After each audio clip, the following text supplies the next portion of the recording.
very certain that this was done in a centralized manner and it was done at scale. This was not done at a worker level, this was done at a call center level. Targeted deletions in strong Congress booths. The top 10 booths with maximum deletions are Congress strongholds. Congress won 8 other 10 booths in 2018. This was not a coincidence. This is a planned operation. जब जब राहुल गांधी जी आरोप लगाया और उसके court गए तो बार बार इनको मुंह की खानी पड़ी। आप सारे उदाहरण उठाकर देख लीजिए। आज मीडिया द्वारा बार बार पूछे जाने के बाद भी शपथ पत्र क्यों नहीं दे रहे? ये आए तो धमाका करने थे लेकिन ड्रामा करके चले गए। धमाका इनके बस की बात नहीं, ड्रामा करना इनके बस की बात है।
नमस्कार जंटे में स्वागत आपका। मैं हूं योगेंद्र, आप देख रहे हैं खास खबर।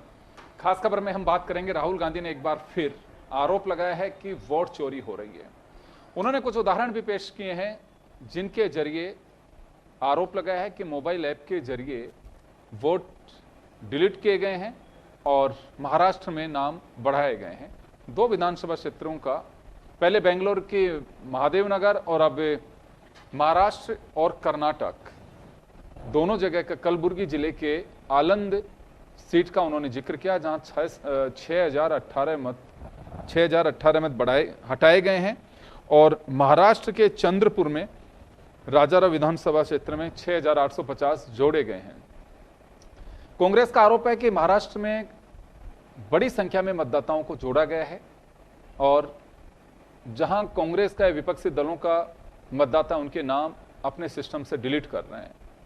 और राहुल गांधी ने तो आश्चर्य जताया है। ये राहुल के इस आरोप से सभी को आश्चर्य भी हुआ। उनका कहना है कि ये सारी जानकारी उनको इलेक्शन कमीशन के यहां से मिल रही है, क्योंकि हम सच्ची बात के लिए लड़ रहे हैं, तो इस वजह से लोग हमें अब सपोर्ट करने लगे हैं। उन्होंने सीधा हमला ज्ञानेश कुमार, जो चीफ इलेक्टोरल कमिश्नर हैं, यानी कि देश के मुख्य निर्वाचन आयुक्त, उन पे लगाया है। और उन्होंने कहा है कि उन्हें देश को बताना चाहिए कि चोरियां कैसे हो रही हैं। तो चलिए हम चर्चा करेंगे, लेकिन इसी बीच भारतीय जनता पार्टी ने कहा है कि राहुल गांधी 90 चुनाव अपने नेतृत्व में हार चुके हैं, इस कारण से वो इस बौखलाहट से बौखला गए हैं। उधर रविशंकर प्रसाद का कहना है कि लोकतांत्रिक और संवैधानिक संस्थाओं पर आरोप लगाना लोकतंत्र के हित में नहीं है। चलिए हम चर्चा शुरू करेंगे। हमारे साथ हमारे सहयोगी सुदर्शन सिंह हमारे साथ में जुड़े हुए हैं, श्याम झा जी हमारे साथ भाजपा से हैं और कांग्रेस से पौरुष भारद्वाज जी हैं। पौरुष जी, आपके पास मैं आना चाहूंगा। आप सीधे आरोप लगा रहे हैं राहुल गांधी। पहला आपका अभियान चल रहा है पूरे देश भर में कि वोट छोड़ गद्दी छोड़, दूसरा अभी आरोप लगाया और अभी बड़ी बात कही है कि हाइड्रोजन बम तो अभी बाकी ही है।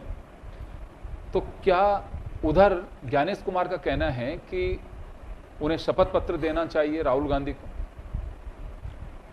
देखिए योगेंद्र जी, मैं आपसे इस बात को कहना चाहूंगा कि एक कहावत होती है कि चोर की दाढ़ी में तिनका।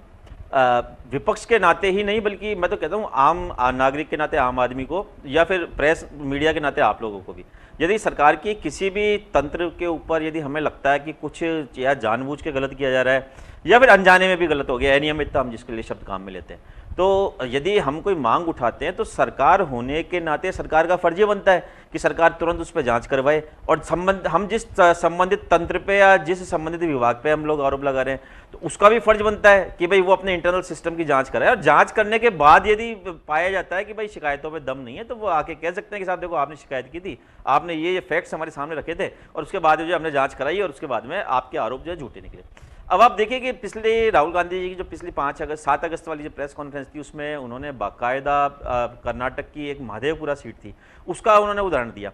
उन्होंने पूरे मतदाता सूची चुनाव आयोग के द्वारा जो जारी की गई उसकी सूची का एक 7 फुट लंबा ढेर जो था, जो ऑफलाइन पेपर पे था, उसका उन्होंने सामने रखा और उन्होंने बाकायदा क्रमांक वाइज बताया कि कैसे 1 BHK के मकान के अंदर 90 वोटर जो है उसमें ऐड है, और किस प्रकार से एक 70-75 वर्षीय महिला, उनका जो है जो 18 साल के मतदाताओं के लिए के नाम जोड़ने के लिए जो फार्म भरा जाता है, किस प्रकार एक 70 साल की महिला का जो है उस फार्म का उपयोग करके 3 बार अलग अलग जगह जो है नाम जोड़ा गया। इसी प्रकार उन्होंने कई ऐसी घटनाएं बताई कि है ना, कई जगह जो है फादर नेम सेम थे बहुत सारी जगह, तो इस प्रकार उन्होंने बहुत बड़ी संख्या के अंदर जो है वोट चोरी की घटना बताई। उसके बाद में देखिए चुनाव आयोग जो है क्या जवाब देता है। चुनाव आयोग कह रहा है साहब हलफनामा दो। मैं आपसे योगेंद्र जी इस बात को कहता हूँ कि लोकतंत्र का एक चौथा स्तंभ मीडिया भी होता है। आप यहाँ पे आपके स्क्रीन पे कोई खबर दिखा रहे हैं अगर कि साहब फलानी जगह जो है वो चोरी की घटना हो गई, या फलानी जगह डकैती की घटना हो गई, या फलानी जगह एक्सीडेंट हो गया, तो क्या ये आपको संबंधित विभाग जो चाहे पुलिस डिपार्टमेंट हो या और कोई डिपार्टमेंट हो, क्या वो आपको इस बात को कहेगा कि भाई आपने जो रिपोर्ट दिखाई है आप आकर के पहले हमारे लिखित में आप सूचना दीजिए कि ऐसा कांड हो गया, उसके बाद में जो है हम कोई जांच करेंगे। या आपने कोई एक्सीडेंट की घटना दिखा दी, तो क्या वो संबंधित विभाग जो है वहाँ पे एम्बुलेंस भेज के उसका पीड़ित का इलाज कराने से पहले आप लोगों को इस बात को कहेगा कि भाई आपने खबर दिखाई है तो आप है ना पहले कृपया करके आप यहाँ पे हमें हलफनामा दीजिए, उसके बाद हम उसका इलाज करेंगे।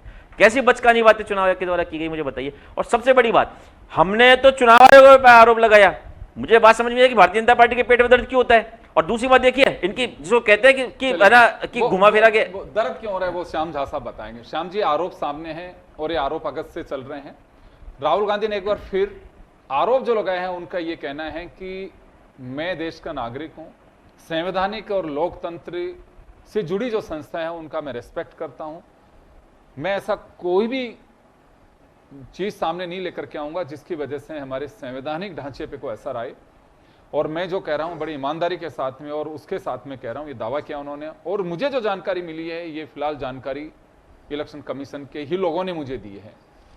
देखिए, कांग्रेस का कहना है कि हम आरोप सीईसी पे लगा रहे हैं, लेकिन बीजेपी वकालत कर रही है। देखिए योगेंद्र जी, बहुत साफ गोई से अभी मेरे मित्र ने बोला कि मीडिया अगर कोई सवाल उठाता है या कोई खबर देता है, तो आप भी जानते हैं योगेंद्र जी, आप मीडिया चलाते हैं, कि उसकी जिम्मेदारी, अगर कोई खबर आप चला रहे हैं अगर गलत होती है तो आपको लेनी पड़ती है। आ रहा हूँ सर, आ रहा हूँ आपके पास, श्याम जी को बोल आपको जिम्मेदारी लेनी पड़ेगी।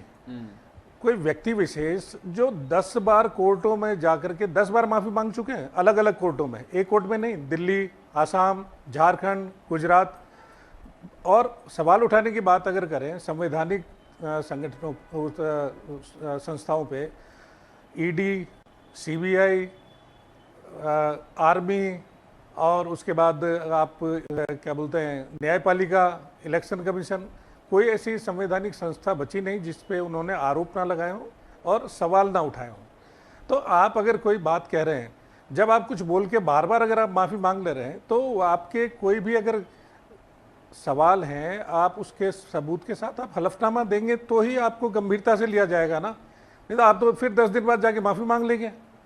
तो उसके लिए क्या संवैधानिक संस्थाएं इतनी फ्री है कि आप रोज़ उनको कुछ ना कुछ सुर्रा दे दो और वो उसमें लगी रहे और उसके पड़ताल करती रहे, और आप फिर बोल देंगे माफ़ी, गलती हो गई। लेकिन ये कब तक चलेगा? आप 10 बार माफ़ी मांग चुके हैं कोर्टों में, उसके बावजूद भी आपको इतना वो नहीं है कि कोई चीज़ अगर आप बोल रहे हैं तो उसको तथ्य के साथ बोलिए, गंभीरता से, ताकि लोग लें। आज आपको गंभीरता से लिया नहीं जा रहा, कारण यही है कि आप कुछ भी बोल के बाद में पलट जाते हैं, माफ़ी मांग लेते हैं। तो आप गंभीरता से अगर चीज़ रखेंगे तो अवश्य सुनवाई की जाएगी, और अगर आप इसी तरह करते रहेंगे तो आपको शपथ पत्र देना होगा। संवैधानिक संस्थाएं इतनी फ्री नहीं बैठी हैं कि आप कुछ भी बोल के खामखा आरोप लगा के और भाग जाएं वहाँ से। जी श्याम जी, लेकिन राहुल गांधी का ये कहना है कि ये अगर मैं जो सबूत पेश कर रहा हूँ, सी ये कि आरोप में दम नहीं, कहना ये सहज है, लेकिन उनका कहना है ये कि बता दें कि ऐसा नहीं हुआ, इन नंबर से ये डिलीट किए गए, इस नंबर के आधार पे जोड़े गए। जो नंबर जोड़े गए उस विधानसभा क्षेत्र के नहीं है।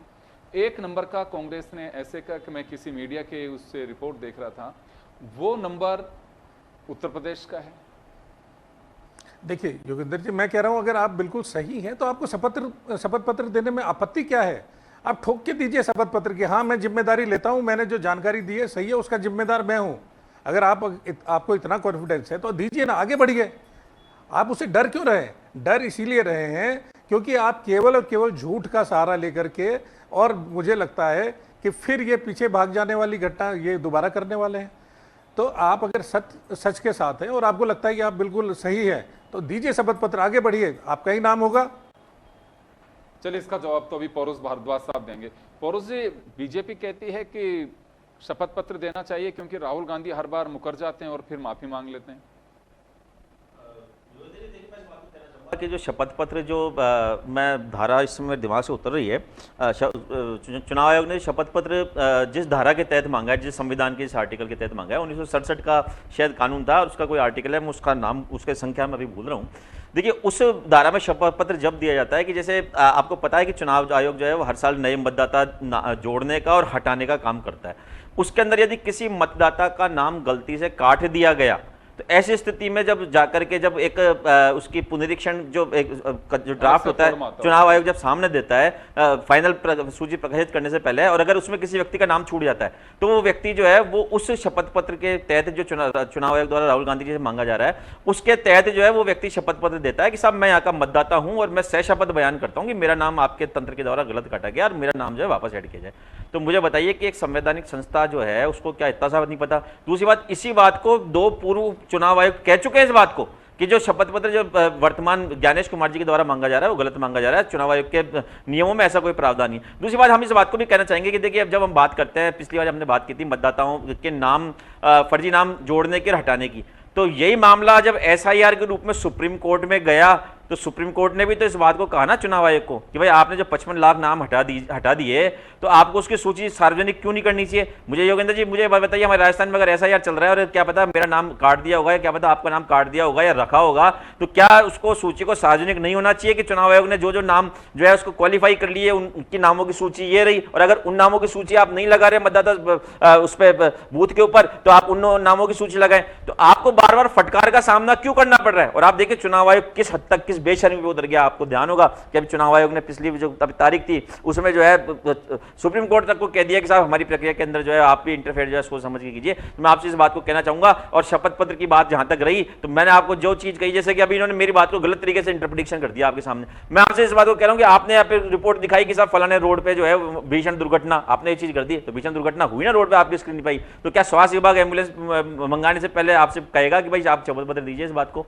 या कहीं पे चोरी की आपने घटना दिखा दी कि साहब कहीं रोड पे लोग खड़े होकर चोरी के मामले एफआईआर की दर्ज कराने की मांग कर रहे हैं, आपने रिपोर्ट यहाँ पे दिखा दी, तो क्या पुलिस आकर के उस पर जांच करेगी कि चोरी हुई या नहीं हुई, या उनके पीड़ितों की जाकर शिकायत लेगी, या आपसे आकर के कहेगी कि साहब यहाँ शपथ पत्र दीजिए। और दूसरी बात आज वाले मामले पे मैं आ जाता हूँ। देखिए आज वाले मामले में चुनाव आयोग ने कितना झूठ बोला।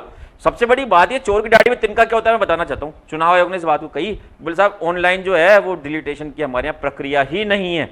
मैं आपका ध्यान दिलाना चाहूंगा योगेंद्र जी, देखिए मैं जब राहुल गांधी जी इस बात को आरोप लगा रहे थे, क्योंकि कांग्रेस का मैं भी प्रवक्ता हूं, मुझे पता था कि शाम को मुझे भी इस मामले में किसी न किसी चैनल पे जाना पड़ेगा डिबेट में, और वहां पे अगर मुझसे ये सवाल होगा तो मैं क्या जवाब दूंगा। तो मैंने चुनाव आयोग की वेबसाइट खुद ने खोली। देखिए मैं आपके अगर कैमरे पर दिख सके मेरा मोबाइल, तो चुनाव आयोग की वेबसाइट है, इसके अंदर जो खुलने के बाद में जो और सारे ऑप्शन आते हैं उसके बाद में एक फार्म नंबर 7 आ रहा है। इसमें ये फार्म नंबर 7 जो आ गया, deletion, fill form 7 to get name deleted from the existing actor roll, form 7। ये देखिए मैंने इसको क्लिक किया, यहाँ पे ये मेरा मोबाइल नंबर या मेरा मतदाता पहचान पत्र मांगेगा, यहाँ पे मैं कैप्चा भरूंगा, रिक्वेस्ट ओटीपी आएगी, ओटीपी भरने के बाद में इसमें पूरा पेज खुल जाएगा कि मैं अपने किस पड़ोसी का नाम या किस अपने रिश्तेदार का नाम वोटर लिस्ट में से हटवाना मैं एक बात जानना चाहता हूं आपसे अभी, ये जिसका वोट जोड़ना है या अधिकृत मोबाइल नंबर होगा, क्योंकि पहले से वो रजिस्टर होगा नहीं तो देखिए कोई भी मतलब इसमें नंबर अपना ऐड कर सकता है।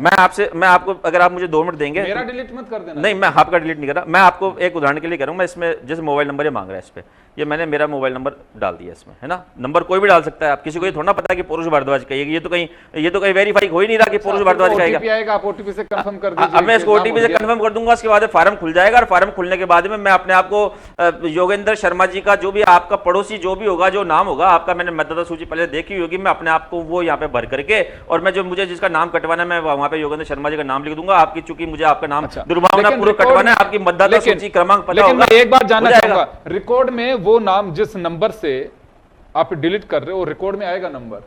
नहीं, वो रिकॉर्ड में आएगा, हाँ निश्चित तौर पे। जब भी तो अभी आपने जो बात कही कि अभी आप एक रिपोर्ट देख रहे थे चैनल की और एक नंबर उत्तर प्रदेश का निकला, यही तो बात निकली, और उस रिपोर्ट को मैं भी देख रहा था, एबीपी की रिपोर्ट थी, और उसमें यह कहा गया कि वो जो नंबर निकला, जो रिपोर्टर ने जो बात करी वो भारतीय जनता पार्टी का कार्यकर्ता निकला और साइबर कैफे चलाता है उत्तर प्रदेश के अंदर। तो देखिए मैं यही तो बात कह रहा हूं मैं कि भाई हमने साजिश करी चुनाव आयोग के साथ मिलकर, मैंने किसी बीएलओ को, आप मुझे मेरा स्तर मान लीजिए, मैंने बीएलओ से मिली भगत करी, हमें तो योगेंद्र जी का नाम कटवाना है, बीएलओ मुझे कहेगा बोले साहब आप एक रिक्वेस्ट भर दीजिए, फार्म भर दीजिए इनके किसी पड़ोसी के नाम से, मैं खट से आपकी उसमें काट दूंगा। और देखिए सॉफ्टवेयर कैसे अपडेट होता है, राहुल गांधी जी ने कहा बड़े स्तर पर कार्रवाई हो रही है। तो देखिए आपकी जो भी शिकायतें हुई नाम कटवाने वाली वो हमेशा क्रमांक संख्या 1 से हुई है। और मैं आपको योगेंद्र जी जब पिछला एक बात और कह दूं, राहुल गांधी जी के आरोपों पे तो इन लोगों ने कह दिया कि साहब शपथ पत्र दे दीजिए।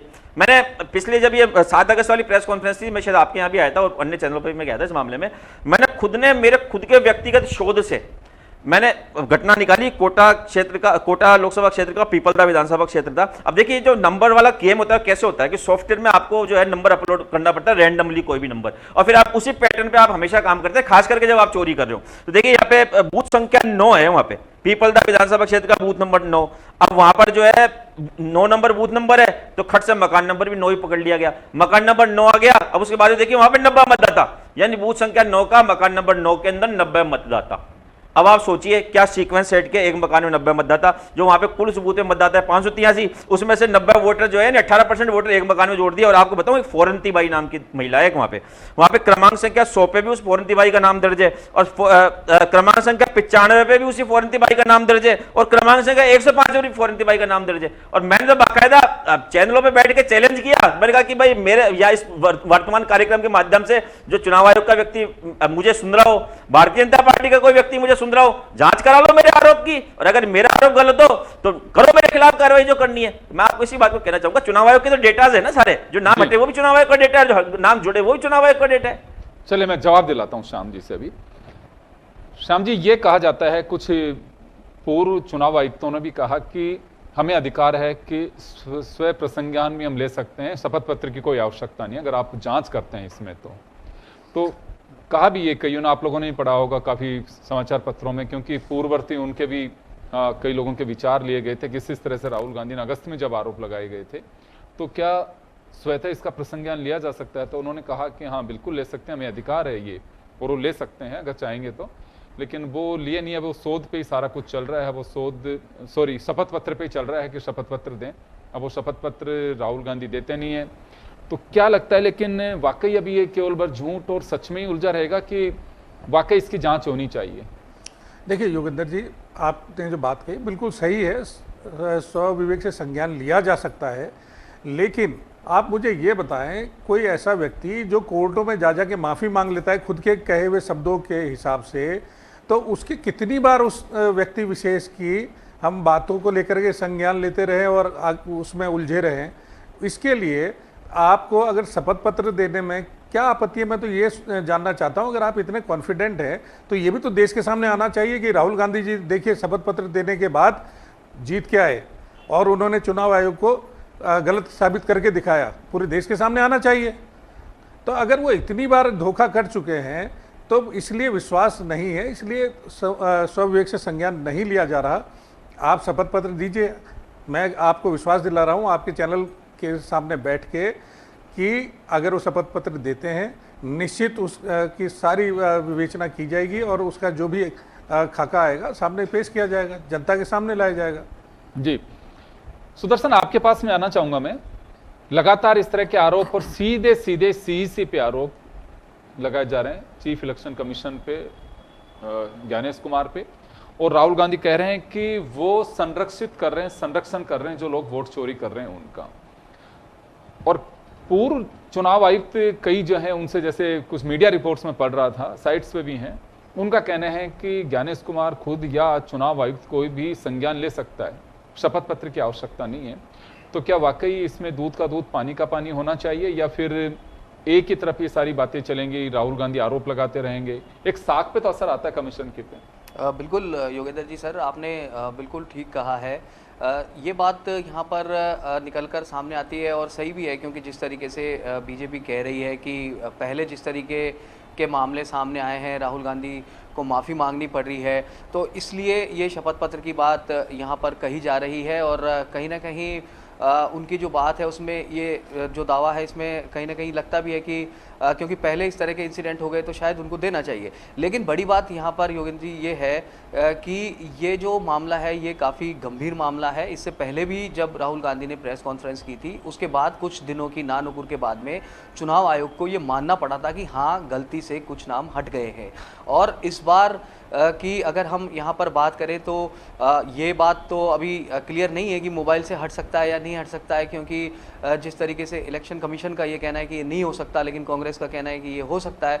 लेकिन ये भी हो सकता है कि ज़रूरी नहीं है कि इसमें चुनाव आयोग का कोई मिलीभगत हो, जरूरी नहीं है कि बीजेपी का जो जिस तरीके से कांग्रेस कह रही है क्यों दर्द हो रहा है उनकी कोई मिलीभगत हो सकता है कि ये किसी और तरीके से यहाँ पर किसी ने साजिश की हो। राहुल गांधी ने एक बात कही है कि मुझे सबसे बड़ी आश्चर्य की बात यह है कि मुझे इलेक्शन कमीशन के लोगों ने ही बताया जी, इसीलिए यहाँ पर योगेंद्र जी ये बात गंभीर हो जाती है। पहले भी इलेक्शन कमीशन को ये बात माननी पड़ी है और इसीलिए क्योंकि आरोप लगाने वाले भी कौन है, राहुल गांधी यहाँ पर आरोप लगा रहे हैं, तो इसलिए इस बात को इतने हल्के में भी नहीं लिया जा सकता कि जिस तरीके सबूत दिखाए गए हैं, जिस तरीके से ये बात कही गई है कि CID से लगातार IP डेस्टिनेशन मांगा जा रहा है, ये कहा जा रहा है कि जो इक्विपमेंट IP सोर्स है उसका वो आप वहाँ पर दीजिए, लेकिन CID वहाँ पर नहीं दे रही है। दोनों ही बातें यहाँ पर सही है, क्योंकि जिस तरीके से पहले एपिसोड हुए हैं और राहुल गांधी को वहाँ पर पीछे हटना पड़ा है, तो इसलिए शपथ पत्र वाली बात यहाँ पर थोड़ा थोड़ा लगता है कि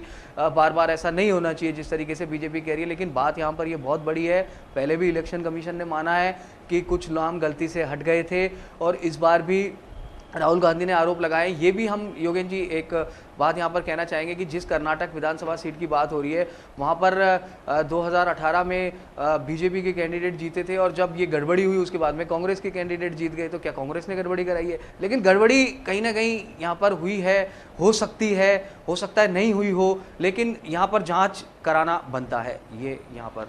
लेकिन एक कर्नाटक में भी सीआईडी जांच कर रही है। 18 पेज के आरोप पत्र के कुछ जवाब मांगे हैं इलेक्शन कमीशन से, अभी तक वो जवाब नहीं दिए हैं। दूसरी तरफ कमीशन ने भी इस पर एक एफआईआर दर्ज करवाई है। अब एफआईआर के खेल में चलता रहेगा। दूसरा, पहले इतना कभी वो नहीं रहा। पहले तो एक ही चीज आती थी कि बस बैलेट पेपर से करा दीजिए, ईवीएम से करा दीजिए, विवाद यही था। लेकिन बिहार इलेक्शन से लेकर के, जब अभी तो अनाउंस भी नहीं हुआ, लेकिन वहां अभी तो मुद्दों के साथ साथ वोटिंग लिस्ट वाला मुद्दा सबसे अहम चल रहा है। सुप्रीम कोर्ट को भी इसमें दखल देना पड़ा। कमीशन जिसके लिए मना करता रहा, कमीशन को कंसिडर करना पड़ा कि आपको आधार भी मानना चाहिए।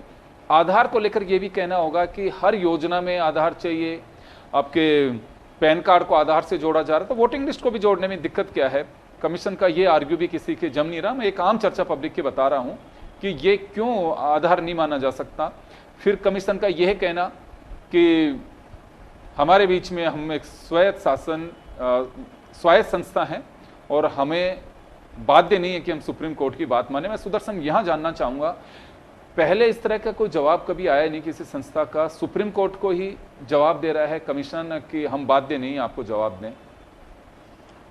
बिल्कुल योगेश जी, और इसीलिए मैंने आपको शुरुआत में भी कहा कि कहीं ना कहीं जब ये कहावत है कि आग लगती है तभी धुआं उठता है, तो जब आपके ऊपर कोई आरोप लग रहा है तो आपको ये साबित करना चाहिए कि नहीं, ये जो आरोप हमारे ऊपर लगाया जा रहा है ये गलत है, ये फैक्ट्स है, ये फिगर्स है, और जो ये बात आप आरोप लगा रहे हैं ये गलत यहाँ पर साबित होता है।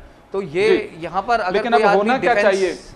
क्या कमीशन को शपथ पत्र नहीं भी दे रहे हैं तो एक बार बुला करके उन सबूतों के साथ में किसी से बात करनी चाहिए। राहुल गांधी जाए नहीं जाए, कोई दूसरा जाए, पूछना चाहिए और इसकी सच्चाई को जानने की कोशिश करनी चाहिए कि ऐसे किस बिहाफ पे आप कह रहे हो, किस नंबर से, कैसे पता लगा। देखिए, सोर्स तो कोई नहीं बताएगा। बहुत सारे ऐसे जर्नलिस्ट हैं कई बार जेल चले जाते हैं लेकिन अपने सोर्स को नहीं बताते हैं वो। तो कोई भी, अगर आज बीजेपी के हाथ बहुत सारी चीजें लगी, अशोक गहलोत के कार्यकाल में आरटी के जरिए निकलवाई, कई चीज निकाले, किरीट सोमैया ने कई बार यहाँ प्रेस कॉन्फ्रेंस भी की। अब ये तो बता नहीं सकते कि हमें इन्फॉर्मेशन किसने दी थी कांग्रेस के अंदर से, कोई नहीं बताता। तो ऐसे तो कोई राहुल गांधी भी नहीं बताएंगे कि मेरी इन्फॉर्मेशन का सोर्स ये है।